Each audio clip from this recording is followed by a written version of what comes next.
Date आज 18 नवंबर 2021। ये सब टॉपिक कवर करेंगे इस क्लास में। फर्स्ट टॉपिक है द्वारे राशन स्कीम।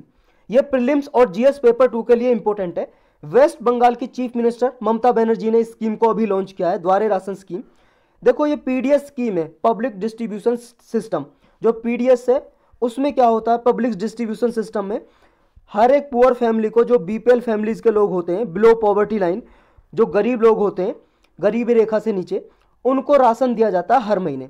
उसमें देखो कोई भी गवर्नमेंट दे सकती है। वीट देती है 2 रुपये पर किलो के हिसाब से लगभग, राइस देती है 3 रुपये पर केजी के हिसाब से चावल, या फिर दाल वगैरह भी देती है बहुत सारी गवर्नमेंट। तो इसमें क्या है, अभी जब राशन लेना पड़ता है तो अर्बन सिस्टम की हम बात करें, शहर में देखो डिफरेंट प्लेस पे राशन शॉप खुली होती हैं, तो राशन शॉप पे जाके लोग लाइन में लगते हैं और राशन लेते हैं। अगर विलेज की बात करें, रूरल एरियाज की, ग्रामीण क्षेत्र की, तो वहाँ पे 1 महीने में अधिकारी आते हैं तो सारे गांव को राशन बांट के चले जाते हैं। लेकिन ये जो अभी जो राशन की जो स्कीम चलाई है, द्वारे राशन, मतलब ये स्कीम होगी जो पीडीएस में राशन दिया जाता है, फूड ग्रेन दिया जाता है, वो लोगों के डोर स्टेप पे होगा। डोर स्टेप पे, डोर स्टेप का मतलब घर पे पहुंचाया जाएगा, घर तक पहुंचाया जाएगा इंटर पॉपुलेशन को, जो भी एलिजिबल है इसके लिए। इसमें लगभग 10 करोड़ लोगों को फायदा होगा। और जो राशन डीलर होते हैं, देखो जिन्होंने राशन शॉप खोली है, कोई भी आदमी खोल सकता है। भाई साहब आपको खोलनी है तो राशन शॉप खोल सकते हो, गवर्नमेंट से लाइसेंस लेना पड़ेगा, राशन शॉप खोल सकते हो। इसमें देखो जो राशन डीलर हैं उनको पर क्विंटल फूड ग्रेन्स पे, 1 क्विंटल में 1000 किलोग्राम होता है। अगर वो 1000 किलोग्राम राशन सप्लाई करेंगे तो उन्हें 1 क्विंटल पे यानी कि 1000 किलोग्राम पे 75 से लेकर 150 रुपीज़ तक कमीशन देगी गवर्नमेंट। और लगभग वेस्ट बंगाल में 21,000 राशन डीलर हैं, उनको 1 लाख रुपए पर डीलर को दिया जाएगा। क्यों? क्योंकि भाई साहब राशन पहुंचाने के लिए घर तक गाड़ी तो चाहिए, तो गाड़ी खरीदने के लिए, व्हीकल खरीदने के लिए ये दिया जाएगा हर एक राशन डीलर को। एक व्हाट्सएप चैट बॉट बनाया जाएगा। ये डिपार्टमेंट है जो फूड एंड सप्लाई डिपार्टमेंट, इसने इनोग्रेट किया है व्हाट्सएप चैट बॉट। जैसे आप व्हाट्सएप पे ग्रुप बना लेते हो ना, इस तरह का एक चैट बॉट होगा जिसपे सारी इंफॉर्मेशन उपलब्ध होगी। और एक साथ साथ एक मोबाइल ऐप भी लॉन्च किया जिसका नाम है खाद्य साथी अमर राशन मोबाइल ऐप। ये आपके प्ले स्टोर पे उपलब्ध होगी।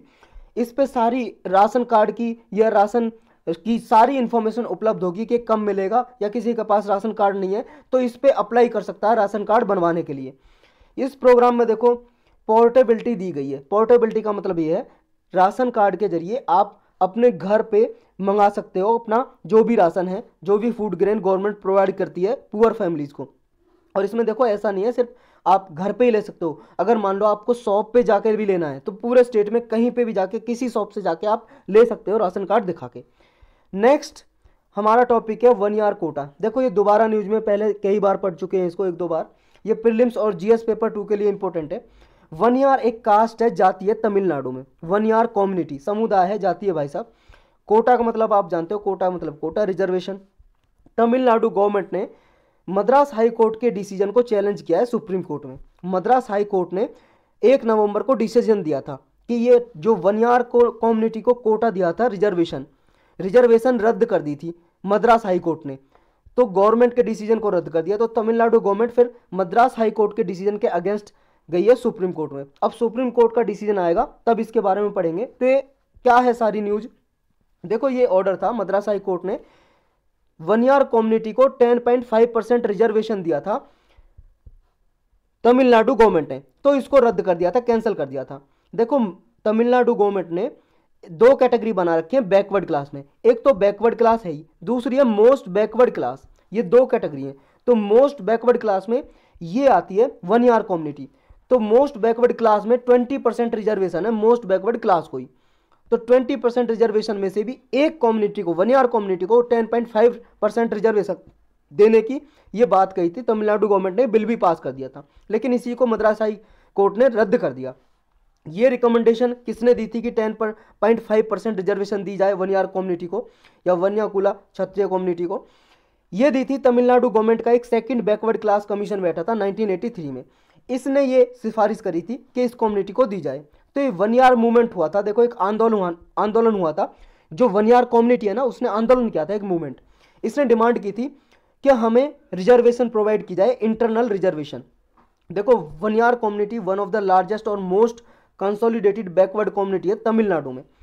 इसने डिमांड की थी 1980 में कि हमें 20% रिजर्वेशन दी जाए स्टेट गवर्नमेंट में और 2% रिजर्वेशन दी जाए सेंट्रल सर्विसेज में, ये डिमांड की थी इसने। लेकिन देखो ये जी हाँ, इसमें 17 सितंबर से 23 सितंबर तक ये प्रोटेस्ट चला 1987 में। इसमें बहुत सारे प्रोटेस्टर जिन्होंने विद्रोह किया, प्रोटेस्टर का मतलब विद्रोह करने वाले, उनको बहुत लोगों की जान चली गई, इसमें मारे गए। जो ओबीसी कोटा है इसका फिर गवर्नमेंट ने, तमिलनाडु गवर्नमेंट ने स्प्लिट कर दिया। स्प्लिट का मतलब इसे 2 टुकड़ों में बांट दिया। 1989 में ओबीसी कोटा को 2 कैटेगरी में बांट दिया, एक बैकवर्ड क्लास और एक मोस्ट बैकवर्ड क्लास। जो 1 ईयर कैटेगरी है वो भाई साहब आती है मोस्ट बैकवर्ड क्लास में। इसमें 107 कम्युनिटी और भी है, मतलब 107 कम्युनिटी है इसमें मोस्ट बैकवर्ड क्लास में, इतनी जाति आती है, कास्ट आती है। अब इनको रिजर्वेशन दी गई है 20% रिजर्वेशन मोस्ट बैकवर्ड क्लास को। अब 20% रिजर्वेशन में से ही ये तमिलनाडु गवर्नमेंट ने एक बिल पास किया और 20% में से, जिसमें 107 कम्युनिटी को, 107 कास्ट को दिया जाता है 20% रिजर्वेशन। अब 20% में से भी 10.5% रिजर्वेशन दे दी सिर्फ एक कम्युनिटी को, और 10.5 में से 9.5 बची किसके लिए, 106 कास्ट के लिए। तो इसलिए मद्रास हाई कोर्ट ने ये डिसीजन को रद्द कर दिया, कैंसिल कर दिया कि ये अनकॉन्स्टिट्यूशनल है, असंवैधानिक है, ये बोलते हुए कि ये कम्युनिटी को ज़्यादा लाभ दिया जा रहा है, बाकी को नहीं दिया जा रहा। तो ये अभी सुप्रीम कोर्ट में भाई साहब पेंडिंग पड़ा है, जब सुप्रीम कोर्ट का डिसीजन आएगा तब पढ़ेंगे इसके बारे में सुप्रीम कोर्ट का क्या कहना है। नेक्स्ट है कम्युनिटी किचन। ये प्रीलिम्स और जीएस पेपर 2 के लिए इंपॉर्टेंट है। देखो कम्युनिटी किचन क्या होता है, जन रसोई या सामुदायिक रसोई, जहाँ पे इकट्ठा बैठ के सारे लोग खाना खा सकें। यानी कि गवर्नमेंट एक ऐसी प्लेस बनाएगी जहाँ पे गरीब लोगों को खाना उपलब्ध हो सके, जिनके पास पैसे नहीं है उन्हें फ्री दिया जाए, या जो ऐसे प्राइस ऐसा रखा जाए 2-3 रुपये 4 रुपये 5 रुपये थाली, जिससे गरीब से गरीब लोग अफोर्ड कर सके, यानी कि वो समर्थ हो खरीदने के।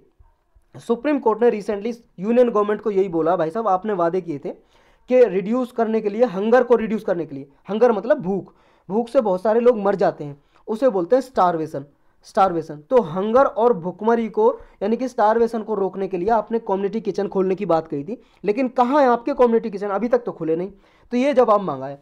तो ये फर्स्ट जॉब भाई साहब किसी भी वेलफेयर स्टेट की होती है कि वो अपने पीपल को भूखमरी की वजह से ना मरने दे। वेलफेयर स्टेट आप जानते हो, जैसे हमारा क्या है, इंडिया वेलफेयर स्टेट है हमारे कॉन्स्टिट्यूशन के संविधान के अनुसार। वेलफेयर का मतलब भाई साहब कल्याण, सारे लोगों की भलाई के लिए काम करेगा गवर्नमेंट। ये वेलफेयर स्टेट का मतलब है कि गरीब से गरीब लोग हो, चाहे अमीर से अमीर, सबको एक तरह से इक्वलिटी की तरह इक्वलिटी प्रोवाइड करना। जो कोर्ट है उसने कहा कि गवर्नमेंट ने प्रोग्रेस क्या किया है, इसके लिए क्या नेशनल पॉलिसी बनाई है कम्युनिटी किचन के लिए, ये स्टेट गवर्नमेंट के साथ कंसल्टेशन करके भाई साहब ये बताए। और इसमें सुप्रीम कोर्ट ने देखो ये लास्ट अपॉर्चुनिटी दी है, 3 सप्ताह दिए गवर्नमेंट को कि आपके पास 3 वीक है, आप कोई पॉलिसी बनाओ, मीटिंग करो और पॉलिसी बना के दो कि कम्युनिटी किचन के लिए आप क्या पॉलिसी बना रहे हो। स्टारवेशन के पेरिल क्या है, पेरिल का मतलब डेंजर, खतरा। क्या है भुखमरी से खतरा, भाई साहब भुखमरी से एक तो सबसे बड़ा खतरा यही है कि इसमें क्या है, डेथ हो जाती है।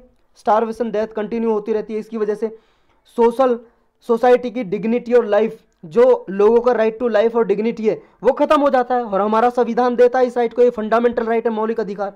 यानी कि भूख से जब डेथ हो रही है, हमारा फंडामेंटल राइट का वायलेशन हो रहा है, उल्लंघन हो रहा है, right to life and dignity का। तो ये देखो कम्युनिटी किचन के लिए न्यू रेडिकल मेजर्स लेने की जरूरत है, ताकि पुअर से पुअर पीपल को फीड किया जा सके, खाना दिया जा सके, और जो हंगरी पीपल है, यानी कि भूख से लोग परेशान है, उनको दिया जा सके खाना। देखो ऐसा स्टारवेशन के लिए कोई भी स्टैटिस्टिक्स नहीं है। स्टैटिस्टिक्स का मतलब है कि जो भुखमरी से कितने लोग मर जाते हैं, ऐसा कोई ऑफिशियल डेटा है नहीं हमारी गवर्नमेंट के पास। माल न्यूट्रिशन से डेथ होती है जो, उसका डेटा तो है। माल न्यूट्रिशन का मतलब कुपोषण। कुपोषण क्या होता है, जैसे मान लो भाई साहब आप खाना तो भरपेट खा रहे हो, लेकिन आपके खाने में न्यूट्रिशन नहीं है, जितना vitamin A B C D E के होना चाहिए इतना नहीं है, जितना प्रोटीन होना चाहिए पर डे इतना आपके खाने में नहीं है, जितना फैट होना चाहिए नहीं है, कार्बो जितना होना चाहिए इतना नहीं है। तो ये क्या है, ये है माल न्यूट्रिशन, कुपोषण। मतलब इतना न्यूट्रिशन, पोषक तत्व आपकी बॉडी को नहीं मिल रहे, बस भरपेट आप खाना खा रहे हो। मान लो सिर्फ चावल ही ठूसे जा रहे हो, आप चावल ही खाए जा रहे हो, तो इसका मतलब ये थोड़ी नहीं है चावल से आपको सारे ये न्यूट्रिएंट्स मिल जाएंगे। चावल से भाई साहब आपको सिर्फ कार्बोहाइड्रेट मिलेगा, तो आपको उसके साथ साथ प्रोटीन भी लेना है, मिनरल्स और भी लेने हैं, खनिज पदार्थ। तो ये सब कुछ जब बॉडी में पर्याप्त मात्रा से नहीं जाते तो ये क्या माल न्यूट्रिशन हो जाता है, उसकी वजह से डेथ हो जाती है, मृत्यु हो जाती है, बहुत सारे बच्चों की, बड़े लोगों की भी हो जाती है। तो इसका डेटा तो गवर्नमेंट के पास है, हमारी कंट्री के पास, चिल्ड्रन का भी एडल्ट का भी, लेकिन कोई ऑफिशियल डेटा इसका नहीं है कि स्टारवेशन की वजह से, भुखमरी की वजह से कितनी डेथ होती है, कि खाना मिले ही ना उसकी वजह से कितनी डेथ होती है। देखो फूड एंड एग्रीकल्चर रिपोर्ट है एक 2018 की, इसका कहना ये है इंडिया में देखो 821 मिलियन अंडर नूरिश्ड पीपल हैं, 1 मिलियन में 10 लाख होते हैं, लगभग 82 करोड़ लोग अंडर नूरिश्ड हैं। अंडर नूरिश्ड का मतलब पर्याप्त रूप से उनको नोरिशमेंट यानी कि न्यूट्रिशन नहीं मिल पा रहा है। और उनमें से 195 जो पीपल हैं, मिलियन पीपल, 195.9 मिलियन पीपल पूरे वर्ल्ड में, देखो ये अप्रोक्सीमेटली 20% है पूरे वर्ल्ड का, जो हंग्री हैं, जो भूख के शिकार हैं, ऐसे पीपल मतलब पूरे वर्ल्ड में सबसे ज़्यादा इंडिया में है। और जो अंडर नूरिशमेंट है इंडिया में, वो ग्लोबल लेवल पे हम एवरेज देखें और एशिया में एवरेज देखें उससे 14.8% ज़्यादा है इंडिया में, यानी कि भुखमरी भाई साहब बहुत ज़्यादा है। क्या हमारे इंडिया में किसी स्टेट ने कम्युनिटी किचन जैसा ये कंसेप्ट चला रखा है? भाई साहब चला रखा है, तमिलनाडु ने पहले चलाया था अम्मा उनावा गवम, ये उनावा गम, अम्मा उनावा गम, ये कम्युनिटी किचन का नाम है, जन रसोई का नाम। वहाँ पे यहाँ पे लोगों को, पुअर पीपल को खाना दिया जाता है। इसमें एनजीओ वगैरह या सेल्फ हेल्प ग्रुप या सिविल सोसाइटी पार्टिसिपेट करते हैं। उनकी मतलब स्ट्रीट वगैरह में ये खोली जाती है ताकि हंगर की प्रॉब्लम को इरेडिकेट किया जा सके, इरेडिकेट मतलब रिमूव किया जा सके। और भी बहुत सारे स्टेट ने ऐसी जन रसोई खोल रखी है जिनमें गरीब लोगों को खाना दिया जाता है, फ्री में दिया जाता है, या भाई साहब 1-2 रुपये की थाली या 3-4 रुपये की थाली दी जाती है ताकि वो अपना पेट भर सके। जैसे राजस्थान में अन्नपूर्णा रसोई नाम से खोल रखा है, इंदिरा कैंटीन ये कर्नाटक में, आम आदमी कैंटीन दिल्ली गवर्नमेंट ने, ये अन्ना कैंटीन आंध्र प्रदेश में खोल रखी है। झारखंड मुख्यमंत्री दाल भात, उड़ीसा में ये आहार सेंटर खोल रखे हैं इसी नाम से, यानी कि खाना प्रोवाइड किया जाता है। तो ये 2-4 एग्जाम्पल आपको याद होने चाहिए जब भी भुखमरी से या फिर आपका स्टारवेशन ये या हंगर से या माल न्यूट्रिशन से आए क्वेश्चन, तो इसको आप 3-4 एग्जाम्पल वहाँ पे लिख सको। नेक्स्ट है BRO fit recognised by Guinness world record. BRO क्या है? बॉर्डर रोड ऑर्गेनाइजेशन है, जो बॉर्डर एरिया आ जाए ना हमारे हिंदुस्तान के, देखो जो हमारे इंडिया में रोड बनाती है वो ऑर्गेनाइजेशन है, वो आती है भाई साहब, आपकी आती है ministry of road and transport, ministry of road and transport के अंदर आती है। तो ये ministry of road and transport है जो, ये तो पूरे इंडिया में देखो रोड बनाती है, जितने भी सड़कें बनती हैं। लेकिन जो बॉर्डर एरियाज पे सड़क बनती है, जैसे इन बॉर्डर एरियाज पे जो किसी कंट्री से बॉर्डर लगाते हैं, यहाँ पे सड़क बनाता है BRO, बॉर्डर रोड ऑर्गेनाइजेशन। और ये काम करता है मिनिस्ट्री ऑफ डिफेंस के अंदर, रक्षा मंत्रालय के अंदर। इसी का भाई साहब काम देखते हुए गिनीज वर्ल्ड रिकॉर्ड में दर्ज किया गया है इसका नाम। देखो गिनीज वर्ल्ड रिकॉर्ड एक बुक है भाई साहब, जो भी कोई मान लो यूनिक चीज़ करता है, सबसे मतलब पूरे वर्ल्ड में किसी से ना की हो, तो ऐसा रिकॉर्ड बना देता है कोई, तो उसको इस रिकॉर्ड में दर्ज कर दिया जाता है। उसका भाई साहब फिर रिकॉग्नाइज, पूरे वर्ल्ड वाइड रिकॉग्निशन यानी कि पहचान मिल जाती है, रिकॉग्निशन मिल जाती है। तो इसके लिए इसको वर्ल्ड रिकॉर्ड बुक में दर्ज कर दिया। इसका नाम क्या काम किया है सब BRO ने? रोड बनाया भाई साहब। जब ये बॉर्डर रोड ऑर्गेनाइजेशन है BRO, तो रोड बनाएगी। कहाँ पे बनाया इसने? लद्दाख में एक उमलिंगला पास है, पास को दर्रा बोलते हैं हिंदी में। ये देखो जैसे माउंटेन है, माउंटेन में अगर मान लो ये गुजरने का रास्ता हो, यहाँ से एक जगह से दूसरी जगह पे जाने का रास्ता हो, तो इसे बोलते हैं पास। ये उमलिंगला नाम का पास है लद्दाख रीजन में, और लद्दाख आप जानते हो कहाँ पे? इंडिया में। वहाँ पे एक रोड बनाया है, ये वर्ल्ड का सबसे हाईएस्ट मोटरेबल रोड है, मतलब सबसे ऊंचा भाई साहब रोड है जहाँ पे मोटर गाड़ी चल सकती है। 19,024 फीट ऊंचा है ये सी लेवल से, समुद्र तल होता है ना, जो समुद्र का पानी का जो तल है, सरफेस ऑफ सी वाटर है, सी लेवल है, उससे ये 19,024 फीट ऊंचा है लद्दाख में। ये भाई साहब यहाँ पे ये ऐसा रोड बना हुआ है ये उमलिंगला पास के पास, ये 52 किलोमीटर लंबा है। और इससे पहले देखो बोलीविया एक कंट्री है, उसमें ये था रोड, वोल्केनो उतुरुंचू के पास था, ये 18,953 फीट का, उससे भी ये ऊंचा है। और देखो जो वहाँ पे बने हुए हैं ना, ये आपका माउंट एवरेस्ट है, जो माउंट एवरेस्ट पे भी सबसे ऊंची चोटी है पूरे वर्ल्ड की, सबसे ऊंची पहाड़ है। लेकिन इस पे भी जो रोड है ना, ऐसा थोड़ी नहीं है चोटी पे रोड बना रखे हैं, वो भी यहाँ पे कुछ ऊंचाई पे ही रोड बने हुए हैं। तो उनसे भी जो इस पे माउंट एवरेस्ट के पास रोड बने हुए हैं, उनसे भी ऊंचा है ये उमलिंगला पास पे जो रोड बनाया है। नेक्स्ट है अड्डू अटोल। अटोल क्या होता है भाई साहब? आपने कोरल रीफ के बारे में तो पढ़ा ही होगा, कोरल रीफ, तो कोरल रीफ का ही पार्ट है ये अटोल। कई तरीके के होते हैं, ये 3 तरीके के। एक तो होता है फ्रिंजिंग रीफ, और एक होता है बैरियर रीफ, और एक होता है अटोल रीफ। ये हमने पढ़े हुए हैं, कोरल रीफ के बारे में स्पेशल लेक्चर बना हुआ है ज्योग्राफी की प्लेलिस्ट में। तो ये अटोल है, अड्डू अटोल कहाँ पे? देखो ये समुद्र में, जैसे मान लो ये भाई साहब मिड ओशियनिक रिज हो गई, मान लो यहाँ पे ये भूमि है और यहाँ पे समुद्र है, लेकिन ये ऊपर निकल आई और यहाँ पे क्या है, ये कोरल रीफ बन जाते हैं और यहाँ पे पूरी ऐसी जमीन बन जाती है और यहाँ पे रह भी सकते हैं लोग। तो यहाँ पे भी रह रहे हैं अड्डू अटोल पे भी। तो ये रिसेंटली न्यूज में है। कहाँ पे है ये अड्डू अटोल? ये वर्ल्ड मैप देख रहे हो आप, इधर कोने में बड़ा वाला देख लो आप, ये देख लो ये वाला मैप, ये इंडियन ओशन देख रहे हो, ये मालदीव्स है, ये वाला एरिया हम देख रहे हैं मालदीव के पास है, ये मालदीव का ही पार्ट है अड्डू अटोल। यहाँ पे देखो ये मालदीव और ये वाला पार्ट है अड्डू अटोल। ये रिसेंटली न्यूज में है। जो क्यों है न्यूज में? प्रेसिडेंट है ना जो मालदीव के, इब्राहिम मोहम्मद सोली, इन्होंने कहा है कि हम अभी इंडिया को यहाँ पे अड्डू अटोल पे कंसुलेट खोलने की परमिशन नहीं देते। इंडिया चाहता था कि हमारा यहाँ पे कंसुलेट खुले। कंसुलेट का मतलब होता है जैसे एम्बेसडर होते हैं ना, एम्बेसडर का काम ज़्यादा बढ़ जाता है तो कंसुलेट खोल देते हैं। मतलब एम्बेसडर के नीचे अधिकारी मान लो, जैसे डिफरेंट कंट्रीज़ के, हमारे इंडिया में भी एम्बेसडर के या कंसुलेट के ऑफिस खुले हुए हैं, तो ऐसे इंडिया खोलना चाहता है। ये काम क्या आते हैं भाई साहब? जब भी जैसे मान लो मालदीव से कोई मीटिंग करनी है और जल्दी से इंटरेक्शन करना है, तो हमारे जो मालदीव्स में ये कंसुलेट या एम्बेसडर होंगे इंडिया की तरफ से, वो रिप्रेजेंट कर सकते हैं। या आपको वीज़ा चाहिए किसी कंट्री में जाने के लिए, जैसे मालदीव से इंडिया में कोई आना चाहता है तो हमारे इंडियन कंसुलेट के पास या एम्बेसडर के पास जाएगा वीज़ा लेने के लिए। तो इस तरह के इनके बहुत सारे काम होते हैं, यानी कि दोनों कंट्रीज़ के बीच में लिंक बैठाते हैं ये मालदीव्स में लोकेटेड है अड्डू अटोल, और हमने इसकी लोकेशन देख ही ली है। लगभग 30,000 पीपल यहाँ पे रहते हैं और सेकंड लार्जेस्ट सिटी है ये मालदीव्स में और इंडियन ओशन में भी अड्डू। नेक्स्ट है कैग, ये न्यूज में है। देखो कैग के बारे में डिटेल में हम पूरा नहीं पढ़ेंगे, इसके बारे में स्पेशल लेक्चर पॉलिटी की प्लेलिस्ट में जाके आप देख सकते हो। 20 से 25 मिनट का लेक्चर है, तो इसको रिवाइज तो मैं करूँगा नहीं। Control and auditor general of India इसकी फुल फॉर्म है। ये एक ऑफिसर है भाई साहब, एक ऑफिसर होते हैं कैग, ऑडिट करते हैं ये। ऑडिट का मतलब क्या होता है? गवर्नमेंट के अकाउंट का ऑडिट करते हैं, या स्टेट गवर्नमेंट हो या सेंट्रल गवर्नमेंट हो, दोनों के अकाउंट का ऑडिट करते हैं। यानी कि इन्होंने जो पैसा खर्च किया है पूरे साल में बजट में, वो कितना किया है, क्या क्या इन्होंने काम किया है, पैसा खर्च किया है तो वो काम जो हुआ या नहीं हुआ, ऐसा ये देखते हैं, ऑडिट करते हैं। ऑडिट का मतलब क्या हो गया? टू एग्जामिन, मतलब ये एग्जामिन करते हैं, ये पता लगाते हैं जो पैसा एक्सपेंडिचर हुआ है, पैसा खर्च हुआ है, वो सही हुआ है नहीं हुआ, कितना खर्च हुआ है, कितना अनाउंस किया था, कितना खर्च हुआ है, कितना रह गया, ये सब कुछ देखते हैं। तो ये फर्स्ट ऑडिट दिवस मनाया गया। ऑडिट दिवस, पहला ऑडिट दिवस 16 नवंबर को, इसलिए न्यूज में आए भाई साहब। और ऑडिट करने का काम कैग का है, तो कैग का आया, कैग की रिस्पॉन्सिबिलिटी एक तरह से होती है गवर्नेंस प्रोवाइड करने में, ट्रांसपेरेंसी देने में, अकाउंटेबिलिटी प्रोवाइड करने में। तो कैग क्या है भाई साहब? शॉर्टकट में ब्रीफली डिस्कस करते हैं हम 1 मिनट के लिए बस। देखो कैग जो ऑफिसर हैं, इंडिपेंडेंट ऑफिसर हैं हमारे इंडिया के, कॉन्स्टिट्यूशन ऑफ इंडिया में प्रोविजन दी हुई है।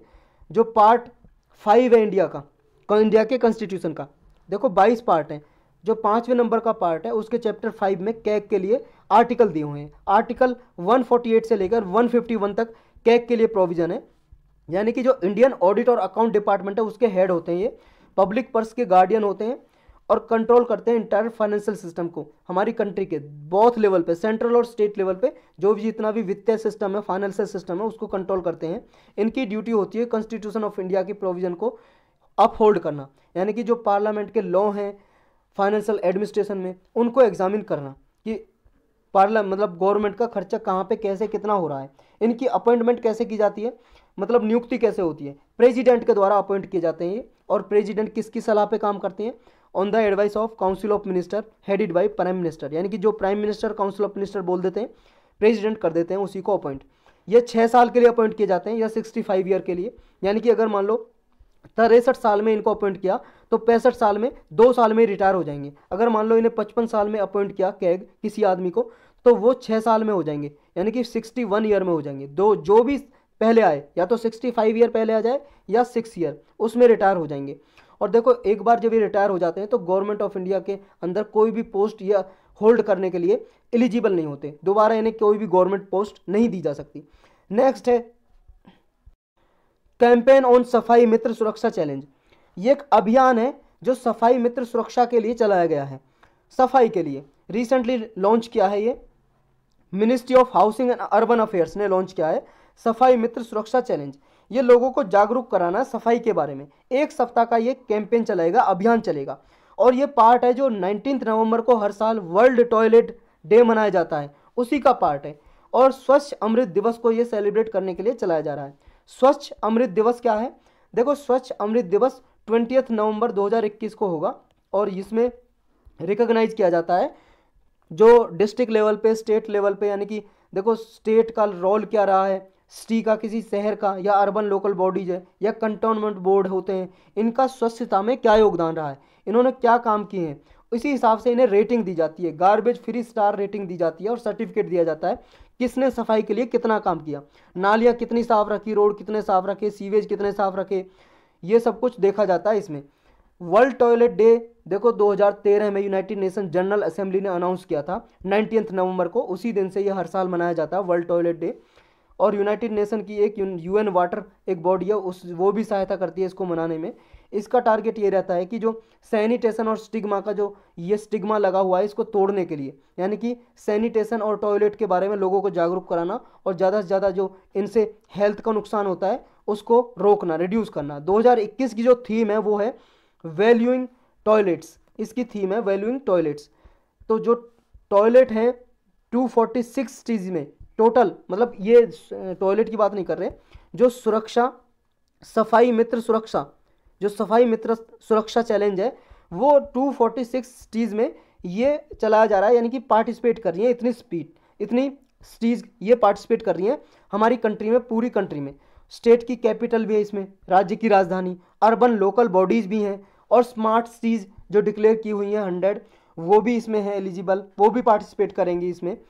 जो सिटी हैं उनको देखो जिस पॉपुलेशन के हिसाब से 3 कैटेगरी में बांटा गया है, और उन्हें अवार्ड दिया जाएगा जिस हिसाब से वो सफाई के लिए काम करेंगी। जैसे 10 लाख से ज़्यादा जिनकी पॉपुलेशन है, एक कैटेगरी ये हुई, जिनकी पॉपुलेशन 3 से 10 लाख के बीच में है, एक ये पॉपुलेशन की मतलब सिटी को बांटा गया। सिटी जिस शहर की 3 लाख से कम है उसको एक कैटेगरी में बांटा गया है, और टोटल मनी 52 करोड़ का प्राइज दिया गया है इसमें। और इसमें देखो जो मैनुअल स्कैवेंजिंग होती है उससे लड़ने के लिए भी गवर्नमेंट एफर्ट करेगी, यानी कि एक तरह से उसी के लिए एफर्ट है ये, मैनुअल स्कैवेंजिंग से लड़ने के लिए। ये मैनुअल स्कैवेंजिंग क्या होती है इसके बारे में अभी पढ़ेंगे, बस 1 मिनट होल्ड करो। ये जो सफाई मित्र सुरक्षा चैलेंज है ये क्या है? देखो ये 19 नवंबर 2020 में लॉन्च किया था वर्ल्ड टॉयलेट डे के ओकेजन पे, और फिर ये 2020 के बाद अब 2021 में दोबारा से लॉन्च किया है ये कैंपेन। इसमें ये टारगेट रखा जाता है कि शहर में जो सीवर हैं या सेप्टिक टैंक हैं इनको क्लीन रखा जाए। जो सैनिटेशन वर्कर्स हैं, जो भाई साहब काम करते हैं, सफाई कर्मचारी हैं, इनकी वजह से जैसे गड्ढे हो रहे हैं भाई साहब, ये मान लो शहर में नाले बने हुए हैं, सीवर बने हुए हैं ज़मीन के अंदर, और जगह जगह पे ये बने होते हैं, एक ढक्कन लगा देते हैं, उस ढक्कन के अंदर घुस के सीवेज के अंदर जाके वो काम करते हैं, सफाई करते हैं। तो इसकी वजह से भाई साहब बहुत सारे लोगों की डेथ हो जाती है। तो ये जो डेथ हो जाती है इसकी वजह से, ये डेथ को रोकना इसका मेन काम है सफाई मित्र सुरक्षा चैलेंज का। गवर्नमेंट ने ये चैलेंज लॉन्च किया है एक तरह से सीवर क्लीनिंग को ही ये प्रमोट करने के लिए किया है, ताकि इसमें क्या है, अगर किसी लोगों को मतलब किसी पर्सन को घुसना भी पड़े इस सीवर में तो उसको क्या है ऑक्सीजन टैंक दिया जाए, और इमरजेंसी प्रॉपर गियर, प्रॉपर उसको जितने भी मतलब ड्रेस वगैरह दी जाए, ताकि उसको कोई नुकसान ना हो, उसकी हेल्थ को कोई नुकसान ना हो, और ये रेयर सिचुएशन में ही जाना पड़े, वरना ये जो मैनुअल स्कैवेंजिंग है इसको इरेडिकेट करना मेन काम है इसका। और मैनुअल स्कैवेंजिंग क्या होती है? मैनुअल स्कैवेंजिंग इसका मतलब यही है हाथ से सफाई करना ह्यूमन